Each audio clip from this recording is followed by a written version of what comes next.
It's 7:30, so we're going to go ahead and get started. A few announcements before we get going. So our next Grand Rounds will be December 17th. Our presenter will be Dr. Tamana Tawari at the School of Dental Medicine, and the topic is oral health in geriatrics, so please join us for that. Our next journal club will be next Thursday, December 10th, and our presenters for that will be Drs. Chris Azelby and Sarah Teets. Other announcements, there is a division meeting following today's presentation, so please hop on that meeting, faculty, after Grand Rounds today. You will receive an email later today with a link to the recording of today's presentation and a copy of the slides. There will also be a link to an online evaluation, so if you could please take a minute to fill that out, that would be really helpful for us. Please submit any questions that you have during the presentation through the Q&A or the chat box, and hopefully we'll have some time for some questions at the end of Jodi's presentation. So I'm really pleased to introduce our speaker today, Jodi Waterhouse. Jodi was at the University of San Diego for 23 years, where she was the Director of Community Outreach and Development in Healthcare Engineering and Business, and also led the Older Adult Community Engagement Program. So had a long-standing interest in older adults and aging and community outreach with that population. And we were incredibly fortunate to recruit her here in 2019, just about a year and a half ago, to be the program manager for the Anschutz Multidisciplinary Center on Aging, which had been around for quite a while, but was really struggling, I think, to find its identity and its place. And so we were thrilled that Jodi came to join us to help build that program. You're going to hear a lot about what she does today and what she's accomplished in just a short time with the Center on Aging, but really focuses on building collaborations with the Health Sciences School on the campus, working with key government officials, industry, and community stakeholders and groups, working with faculty, clinicians, and research, and positioning really the Anschutz faculty and the Center on Aging as premier leaders in aging work throughout the state. So with that, I'm going to turn it over to Jodi, and thank you so much for presenting, Jodi. Oh, thank you, Carrie, and thank you to Carlene for inviting me to be a Grand Rounds presenter. I'm truly humbled and grateful that I've been asked, and I'm even more excited to share with you information about the Multidisciplinary Center on Aging here at CU Anschutz.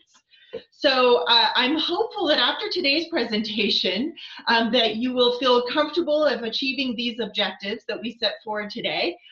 Certainly understanding a little bit better about the focus areas of the Multidisciplinary Center on Aging, and also how the center can help you in your work. That's very important to us because we are really here as a resource for all of you. And not selfishly, but more collaboratively, how can you help the center continue to help us build awareness, reach, and the work that you're all doing certainly here on campus and across our community. So during this presentation, I'm going to give you a little bit of homework. I know you tend to have very technical presentations during Grand Rounds. That's not going to be today, but I don't want you to nod off. So I want you to think right now about the current work that you're doing or work that's coming pretty early on in the new year.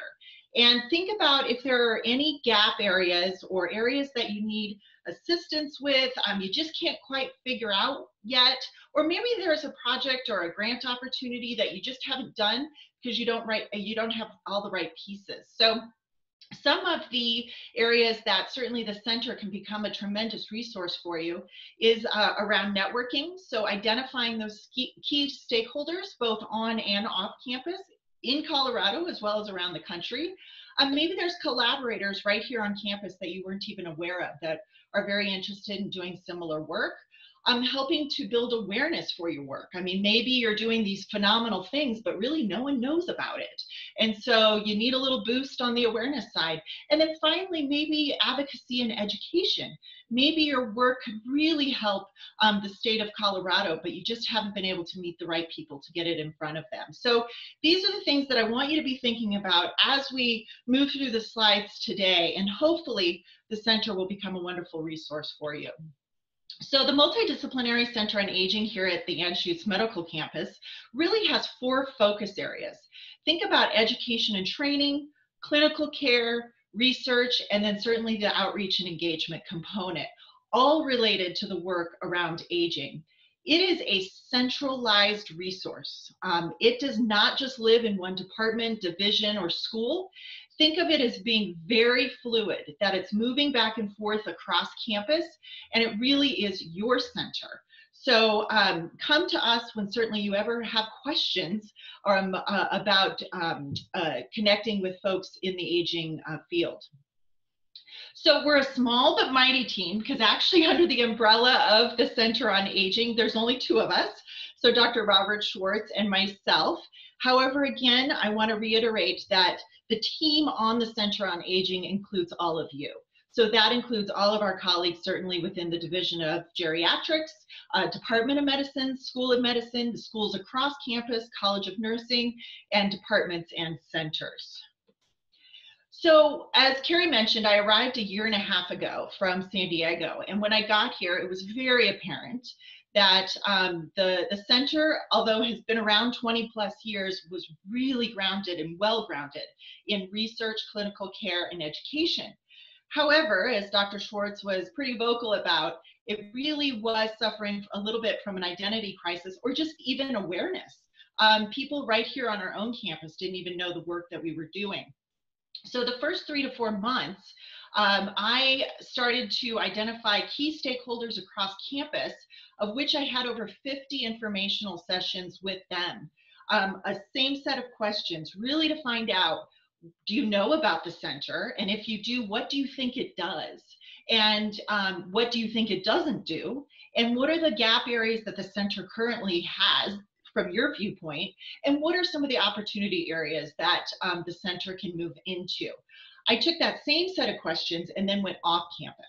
So handpicked key stakeholders that we very much want involved in the Center on Aging, and asked them the same set of questions, but from a community standpoint, kind of looking back into campus. And on these questionnaires, I really was trying to press them for, what are the strengths that you see in the center? Again, what are those weakness areas and gaps that maybe we should be working on that we're not? And then even better yet, what are some of the opportunity areas? The other thing that I noticed is we didn't even have a website dedicated to the center. So the information that I was gathering in these informational interviews, then I was plugging into the website so that it could become an information portal. Because people were still a little bit confused about what the center was, who it was, and what it was doing. We also had no idea really who our key stakeholders were. And so there was no way to build this awareness to them, because we didn't have a database, so we couldn't send them anything. So started the creation of certainly a centralized database that, again, is open to all of you. And then working on branding elements. As you're building your awareness campaigns and your communication campaigns, you've got to have some sort of branding that's tied back to the center. And one of our first steps was looking at the title. When I arrived, it was Center on Aging, but yet in all the materials it talked how multidisciplinary it was. And so went to the Chancellor's office to get approval to add multidisciplinary to the title, and they were hugely supportive. And now we are the Multidisciplinary Center on Aging. So I'm going to talk to you today about the 4 focus areas. We're going to take a little bit of a kind of a deeper dive into these areas, and hopefully as we're moving through, some of this will resonate with you and just with your work. So our first area is going to be on research. So here is not an exhaustive list by any means, but just to highlight some of the areas of focus that our research teams work in. And again, you may not have even been aware that we have some of these research opportunities. So a lot in the physical activity, exercise, and aging space, bone health, sleep, body fat storage. We do have quite a robust partnership with the VA in doing research opportunities with them. We also concentrate in intensive rehab programs, palliative care, and then outward facing, doing some community engagement work around advanced care planning and shared decision making. Some of the types of awards that are actually run through the center, and that, again, this might be of interest to you if you're looking at applying for some of these types of grants, individual training grants, institutional grants, the junior faculty grants, K awards, of which I think we have 4 currently, Motor Pack, who is led by Dr. Wendy Court, our Director of Research, our SCORE program, R13, and then foundation grants that we get from the community. So right now, as of June 30th of this year, our total funding is right around 4.5 million, and we're waiting for the next report at the end of this month to see if that figure has changed at all. So one of the programs I mentioned is those T programs, and that's the T32 Training program. The center is very involved in the T32 program. It was established in 2001, an idea by Dr. Robert Schwartz, and most recently renewed in 2018. It supports both 5 pre- and 5 postdoc research fellows, both from here at the Anschutz Medical Campus and also up at Boulder. We actually began in-person training programs back in the spring of 2019, and we created this training program specifically for T32s that are out of the Department of Med and the Center for Women's Health and Research. So within that T32 training, we asked that all the T32 awardees commit to a 2-year training program. They attend a training session both in the fall and spring semesters of each year. And we're really working on their own professional development, their personal growth as junior researchers. And some of the topics that we really concentrate on and have done so this fall are topics that include communication. So how do you communicate with people on your team? How do you communicate up with your mentor? Conflict resolution. Same. How do you resolve some of the conflict that might be brewing in the team, and especially if you have conflict with your mentors and leadership team. They themselves, we want to develop their leadership skills so eventually they are leading these teams. Entrepreneurship is a focus that, again, gets them more business-minded to think, how are they going to fund these teams? And then finally, this fall, we're working with Dr. Ann Libby on her lab management course, in which we're actually giving them fundamental skills to eventually manage their own labs. So some of the other ways that we participate in grant work is by being invited into a grant. And that we may not necessarily hold the grant, but there's a piece of the grant that we have a tremendous expertise in. So right now we're working with Dr. Emmy Betts and Dr. Katie Nearing on some projects for 2021, where they've come to the center to say, you have a specific skill set. We know that you're able to leverage your contacts across the state, helping us to build key stakeholder advisory groups. We also need to do focus groups and interviews so that we can also, again, leverage our community partners. And then with Dr. Nearing's program, we're actually helping to coordinate and administer research roadshows that we're going to move around the state of Colorado. So we can go in and identify who are the champions in those communities that we can work with to then bring this research roadshow as a component, a major component of her grant into these communities and talk to them about the importance of older adults participating in research. So I share these 2 with you because, again, I want you to be thinking about your work in the future. And if there is a piece of the grant that you just don't feel quite strong in, that maybe we have an expertise in, that we can be invited in as a participant of your grant. So throughout the presentation, I'm going to share with you some of the goals that we have for the center for the new year. And again, I hope that some of this resonates with you because there may be opportunities for us to work together to achieve these goals. You may have something that you can contribute to these goals, or we may have something that as we're trying to achieve these goals together that may help your work. So one of the areas has been just a brainchild of Dr. Wendy Court, and certainly Dr. Katie Nearing being very supportive of this as well, is really to create a hub of consulting services for those folks across campus and the CU system who are really interested in doing work in aging. And we have seen that some of the grants aren't as strong as maybe they needed to be because people just aren't aware of the components that need to be involved. So by providing this hub of consulting services, we can then deploy our experts within geriatrics to provide webinars, training sessions, and certainly consulting services to the research team. The other area would be making connections off campus. So again, if we have off-campus opportunities for research, that the community knows that this is the place to come to find collaborators, potential research opportunities. And the other, as I had mentioned, what we're doing right now with Dr. Emmy Betts and Dr. Katie Nearing is to be more involved in all of your grants so that we can bring our expertise to make your grant even stronger. So moving to the second focus area, clinical care. So as many of you know, we have a seniors clinic, obviously on the CU Anschutz campus, outpatient pavilion, 5th floor. We also have one at the Lone Tree Clinic. And then most recently, we've opened a seniors clinic at the Cavode Retirement Community in Cherry Creek. Some of the innovation highlights that have come through the clinical side of the house over this last year was a program that was created by the 3 clinicians that you see right there to your right, Dr. Jana Hardland, Dr. Sarah Tietz, and Dr. Scotty Church. As COVID was ramping up in mid to late March, and patients were no longer able to see their geriatricians or their clinicians in person, there was a sense of anxiety that was starting to happen. These older adults were told by the state they had to stay at home. They felt a loss a little bit without being able to see their clinician. So the 3 clinicians put their heads together to then come up with an outreach program specifically to our seniors clinic patients, where our medical students, pharmacy, and nursing students would make phone calls to just do health checks, health check-ins. Are you okay with your medications? Have you fallen? How is your mental health? And if there were any sort of red flags, they could immediately alert the clinician about this issue. We were getting tremendous feedback about this program from the patients because they were saying, oh, thank goodness, you haven't forgotten about me, or thank you so much for making that connection. I was really worried I wasn't going to be able to see my clinician.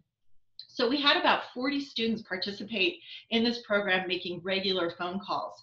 It was such a popular program that it was featured in CU Anschutz Today. And so pictured to your right also are some of the students that were interviewed and involved in the program. Better yet, this actually springboarded us into another program called COAST-IT.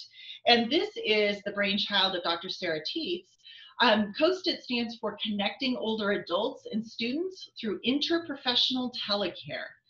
And we were realizing that by this time, it was kind of late summer. So loneliness and isolation was escalating at long-term care and assisted living communities around the state.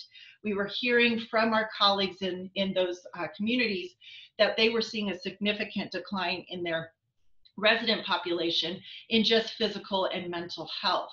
And so quickly deploying, again, our resources and our outreach capabilities, we immediately started to recruit facilities that wanted to participate in a connection program between our students and the residents themselves, which was another call program, but this time purely social. So we were not in the place to certainly check on their healthcare status, but instead to try and combat some of the loneliness and isolation that these residents were facing.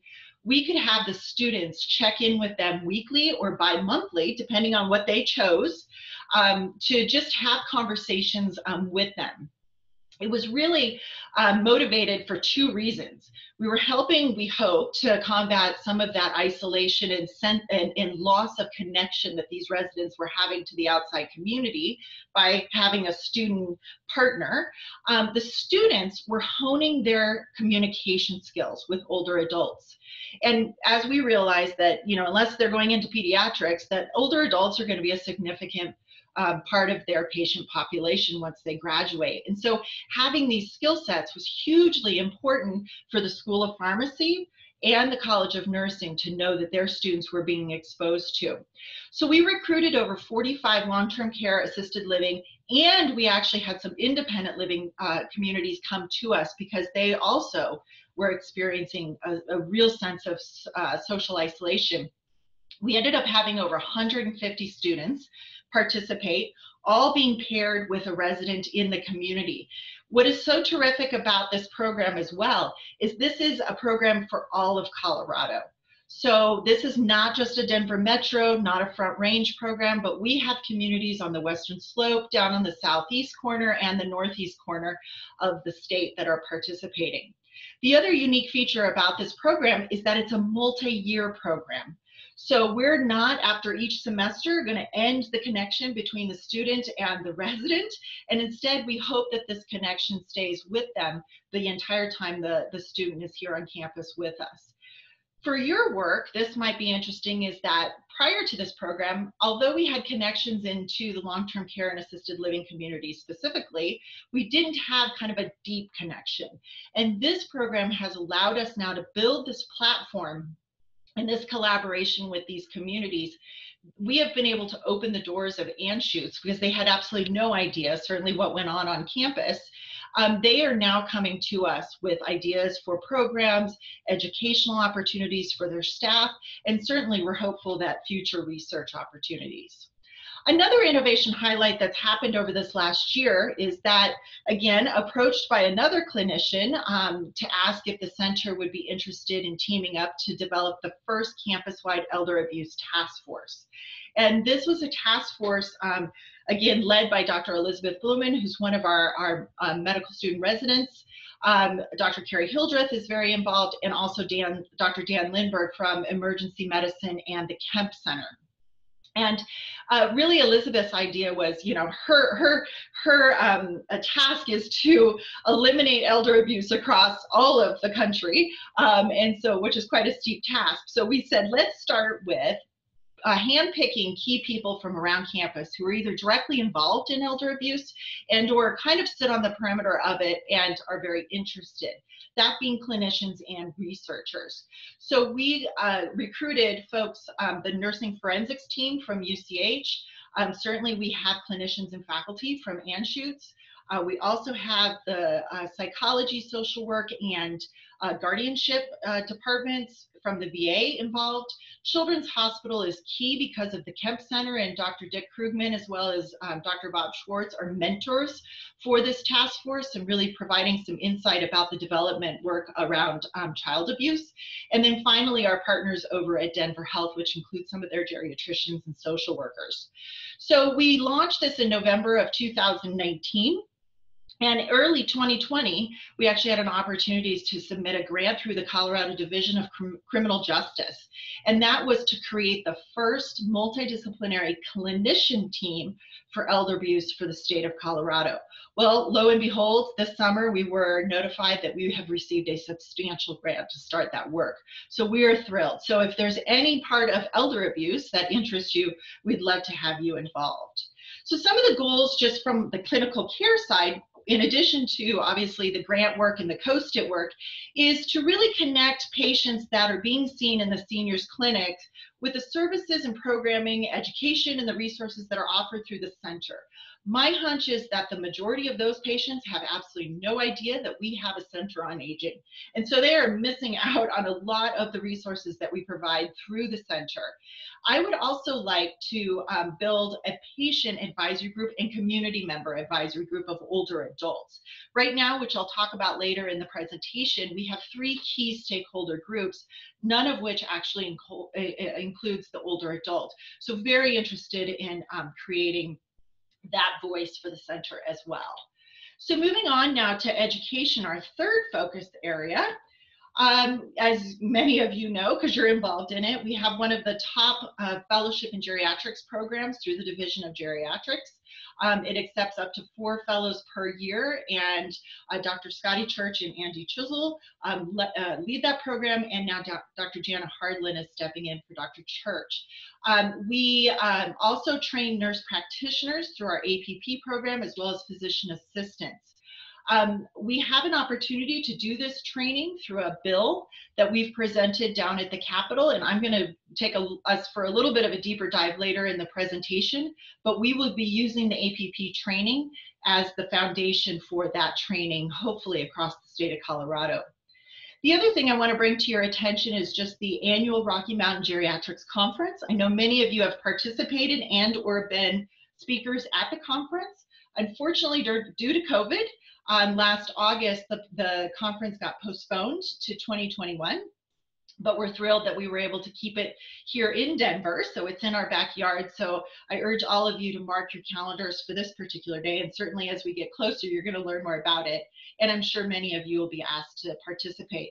But this is an excellent conference to bring researchers and clinicians all together to talk about the latest treatments, innovations in research and clinical care.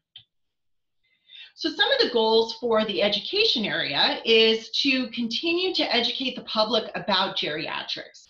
I find that when I'm in the public, it's quite surprising that really people don't understand what that is. They know primary care, but they're not quite sure about geriatrics. And so it's really behooves us to educate the community about who we are, what we do, and the benefits of being seen by a geriatrician. And the other kind of to piggyback and bring us back to campus is to really create more of this interprofessional development across campus. We see already with School of Pharmacy, College of Nursing, the School of Dental Medicine has reached out and is very interested in adding geriatric components to their curriculums. So again, it's important for us to get out amongst the community, the campus community, to really share your expertise around geriatrics, because we want all of our students, regardless of what segment of healthcare that they go into, to have a firm understanding of how to treat the older adult patient. The other area, again, many of you are involved in the professional associations across the country. I continue to try and handpick and highlight many of you to participate in these speaking engagements. It raises the level of awareness of what we're doing here on campus, the level of expertise that we have. Through GSA in particular, just this last year, they've created a Centers Directors Group, interest group. So I'm very involved in that.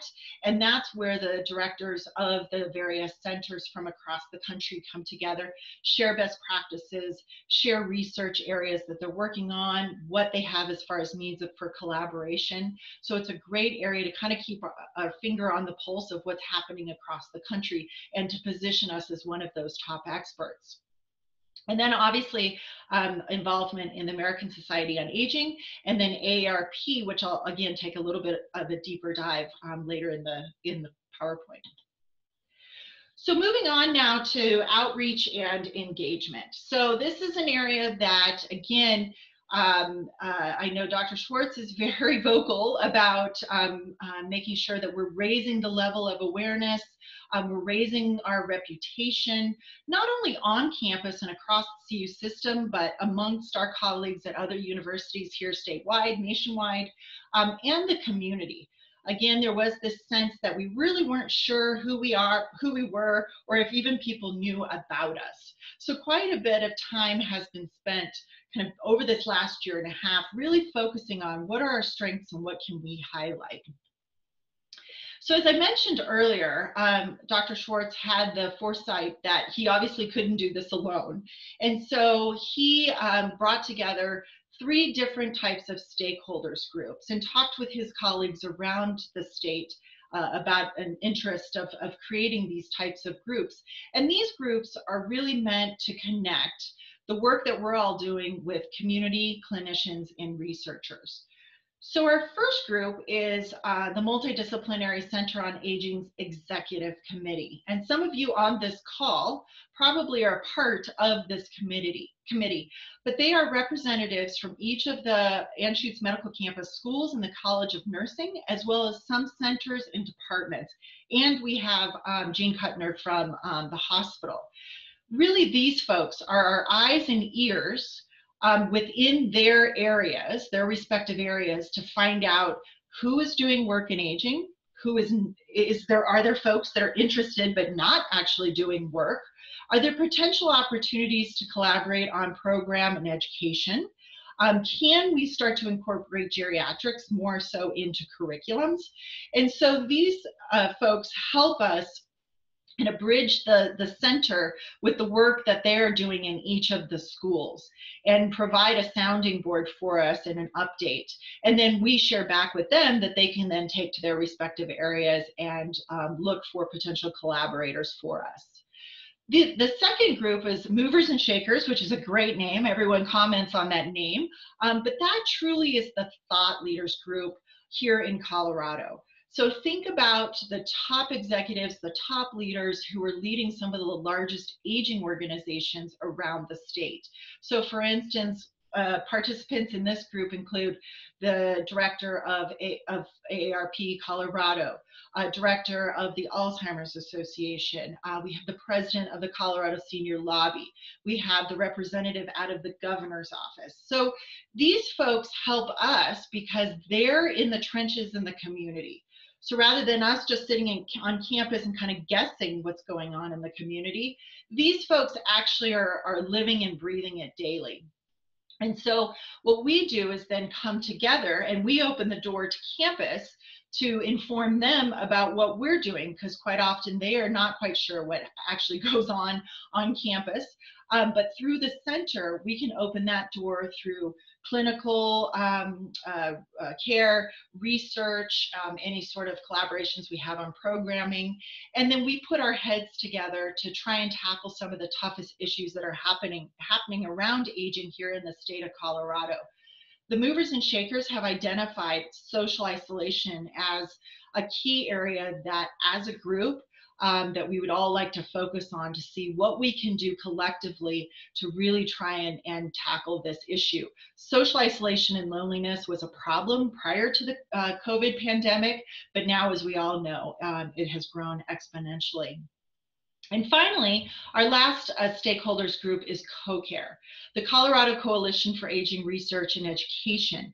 And this is the group of our peers at most, I should say, of the higher education institutions here in Colorado. They all need to have a connection with some sort of aging work. So they might have a center for aging, they might have a track in aging or geriatrics, but as long as they have an interest in aging, then collectively we come together, and in those discussions, really we're identifying what are collaboration opportunities between the universities, and also how are we developing the next workforce of healthcare professionals through our respective universities. Are there things that we need to do to get these students better prepared as they enter the healthcare workforce, specifically those, which we hope there are many, working with older adults. So for any of these key stakeholder programs, again, I can't reiterate enough, this is for you. So these are key stakeholders that certainly you can use within your work. Now we're going to talk a little bit about some of the highlights we've had with the government. The center has not really participated and kind of run in the government circles in the past. And my second month here, I think, thrown into creating a bill that we were going to submit, which included a loan forgiveness program for geriatric trained nurse practitioners and physician assistants to work in rural or underserved Colorado. And we teamed up with Colorado Senior Lobby, as they are the largest nonpartisan, non-affiliated advocacy and education organization here in Colorado, to create and draft this bill that then we would present at the Capitol. We were very fortunate to have the support, because you have to identify a sponsor, of Senator Jessie Danielson of Jeffco. She is very passionate about aging issues across the state, but very much so in her district. And so she sponsored the bill. So at the bottom left-hand corner photo there, you see Dr. Scotty Church and Dr. Bob Schwartz testifying in front of the committee, which is the first step. They're sharing their thoughts about why it is important to have geriatric trained clinicians working in these communities.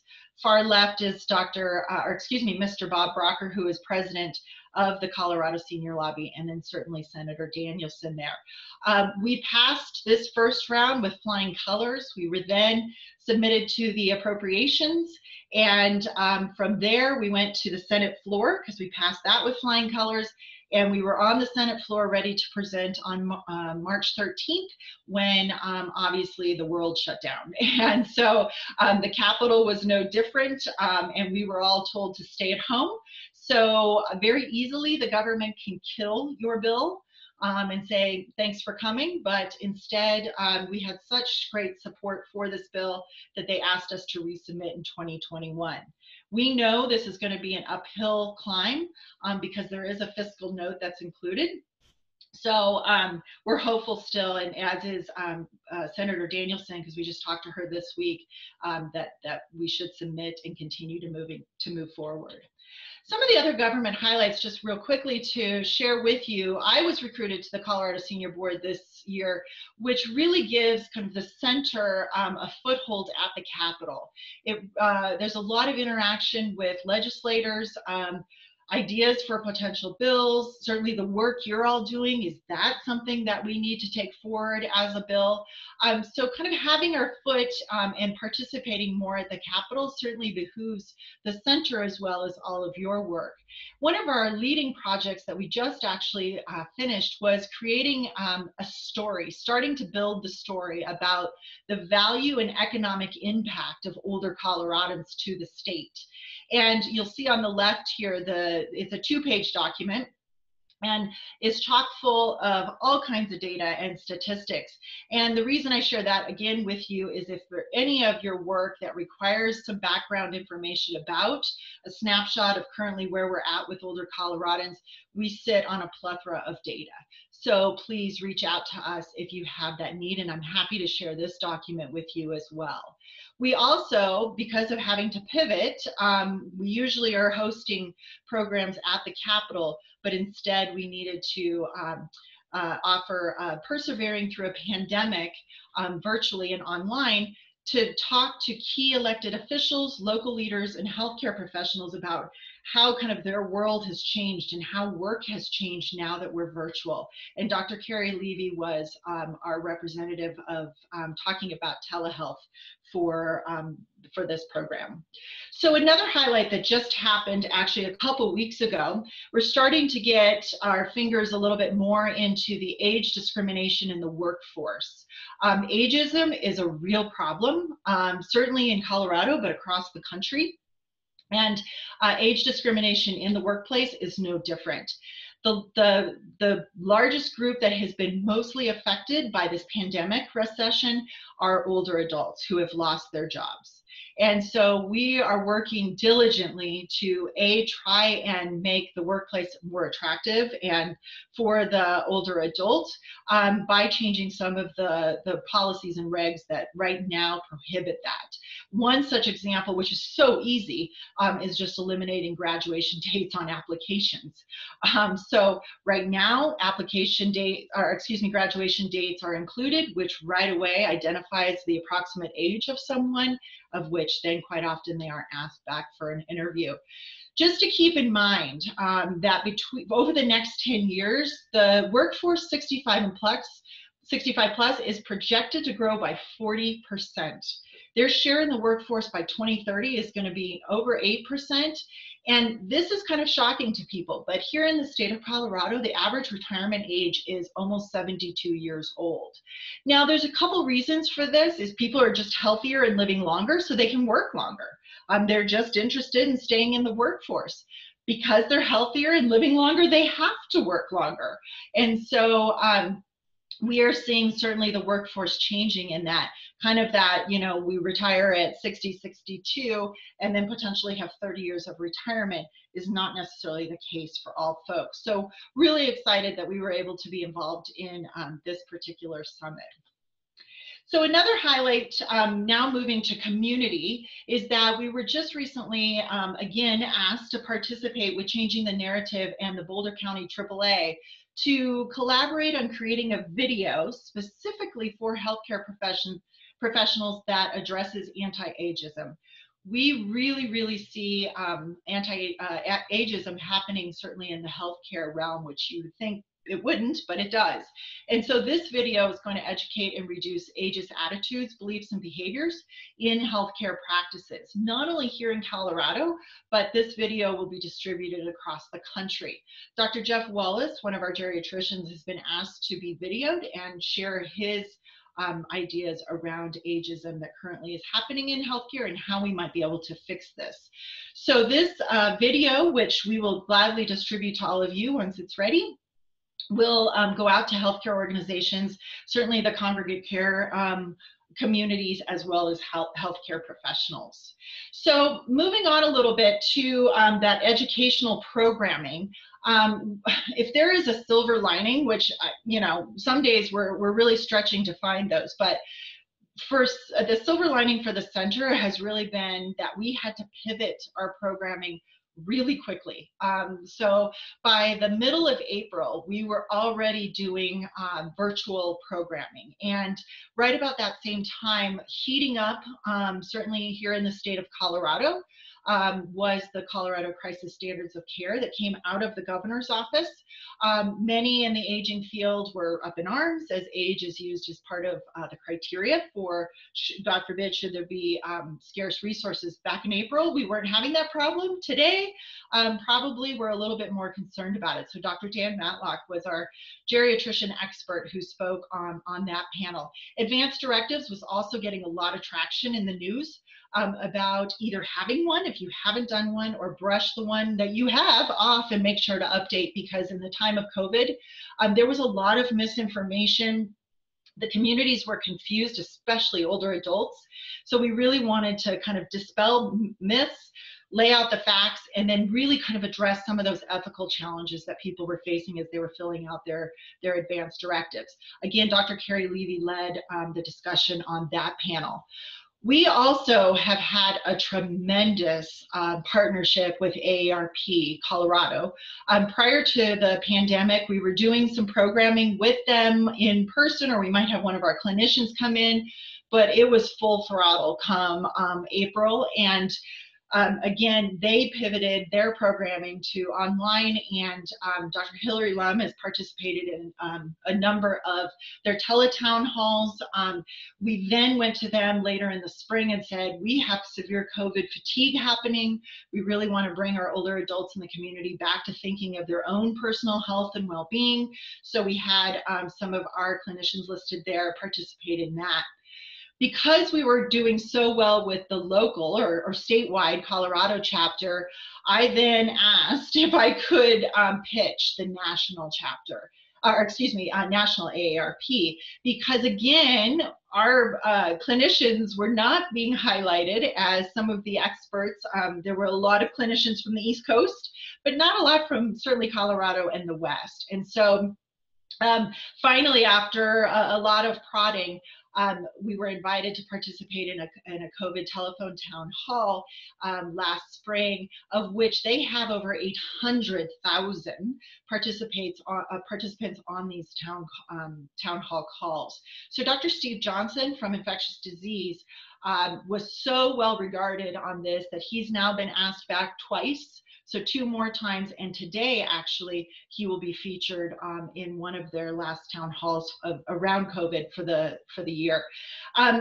For a program, for a project for Q2 of 2021, that will be to now start working with the states that surround Colorado.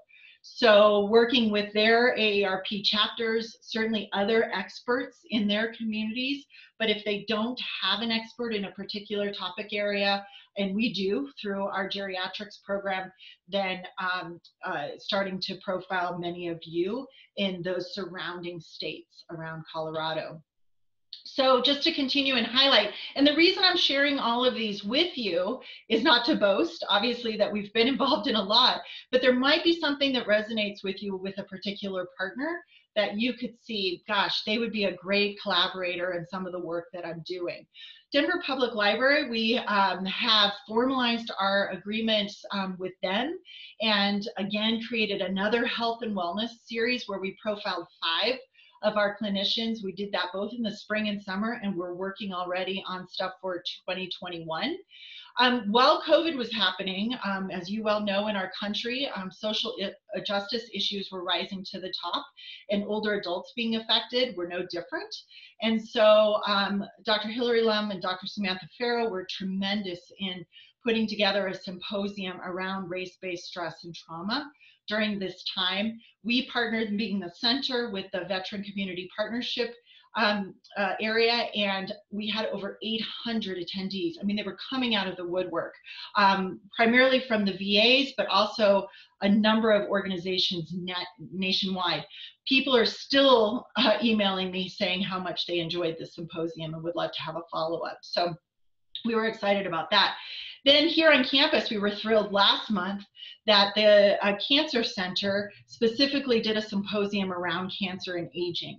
And Dr. Hilary Lum spoke about some of the research connections that the Center on Aging has, certainly with the cancer community. And we were a co-sponsor of that event. So again, if there are areas within your area, topic areas within your area that you're interested in creating, you know, some sort of educational opportunity, we do that really, really well. And then the last on this particular slide is our emotional and mental health program.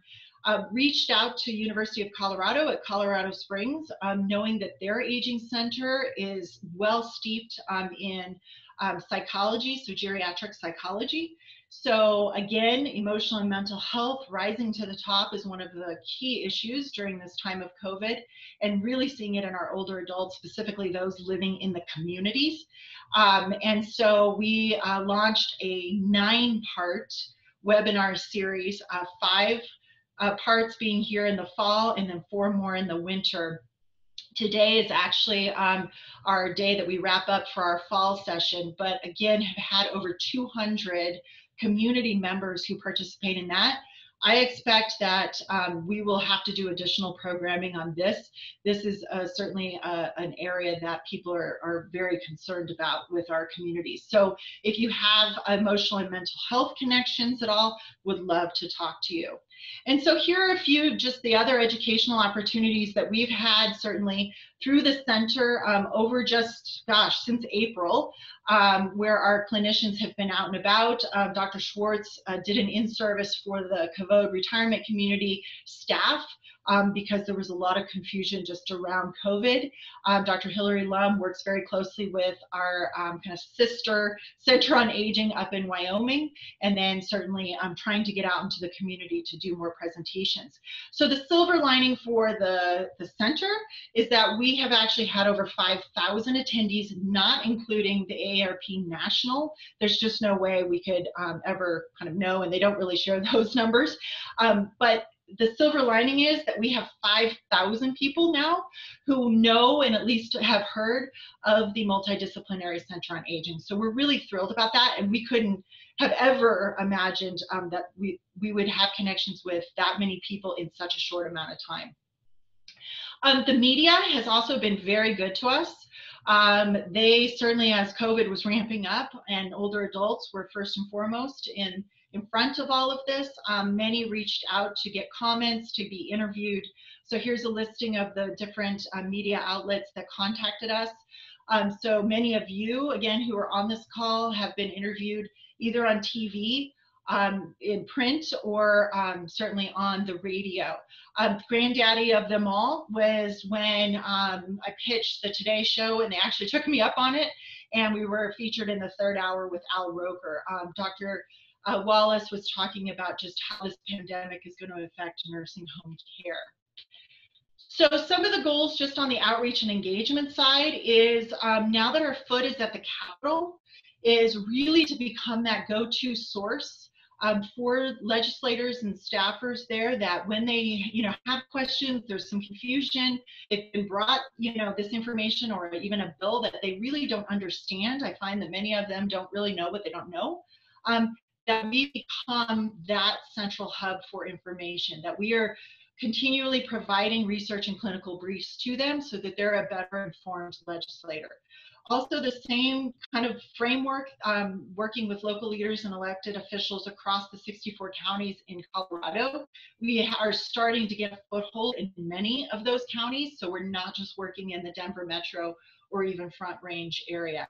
And finally, we haven't had a fundraising structure for the Center on Aging, so we're really interested in working with many of you to identify potential donors and develop some of those cultivation strategies, because at the end, we really want to be able to fund your work, and we can't do that unless we have the funding. So really starting to think more formally about what is going to be those cultivation strategies for fundraising. So to wrap up, why do we do this work? Many of you have the reasons why you work with older adults. On the clinical side, maybe through research, certainly on the administration side, doing program development. But here's another reason, and just a snapshot that you will see how quickly and how large this population of older Coloradans is going to grow over the next 30 years. By 2050, we were going to be over 2 million folks over the age of 65. It'll be well over a quarter of the Colorado population. And by the year 2034, which is really not that far away, 14 years from now, we will have more people in the state who are over the age of 65 than under 18. So we are still considered one of the fastest growing states in the country, and it's not because of immigration in, it's because we were a very young state, and the folks that arrived here back in the 70s and 80s are now in their retirement years, and they all need to be taken care of. So the economic impact by older Coloradans, again, a snapshot from our story on the values document. 80% of older Coloradans own their own homes, which is an amazing figure. 88% are very active in voting and want their voice to be heard. And within the next 20 years, the number of working older Coloradans is expected to triple. Their annual contribution right now to the state of Colorado, meaning those over 65, is $20.1 billion annually. So it is imperative that as clinicians, as researchers, that we keep this population healthy so that they can contribute to the overall growth of our state and economic powerhouse of our state. So with that, I'd like to wrap up and just say thank you very, very much for the opportunity to share a little bit of insight about what we've been doing over the last year.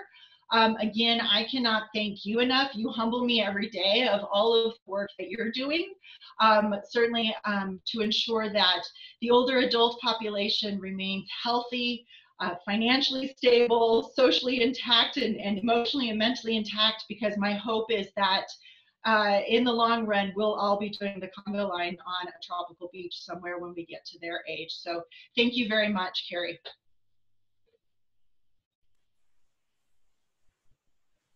All right. Thank you so much, Jodi. That was just You're a welcome. wonderful overview, a ton of information, and just amazing to see all of the things that you have helped get going in a really short amount of time and under really difficult circumstances. So yeah. this is really great. It's been an interesting year. Yes.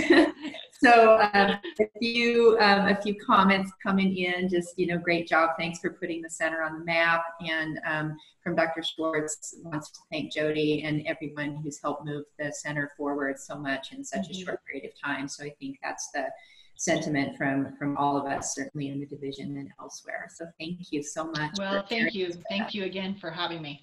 Look forward to working with all of you. All right, thanks so much. And if people would need to reach out to you, again, you'll be getting that email with all the information and contact, but I think everyone knows how to find you right now. So if you have ideas for collaborations or outreach, yeah. Perfect. All right. Great. Thanks, everyone. Have a great rest of the day. All right. Take care. Bye.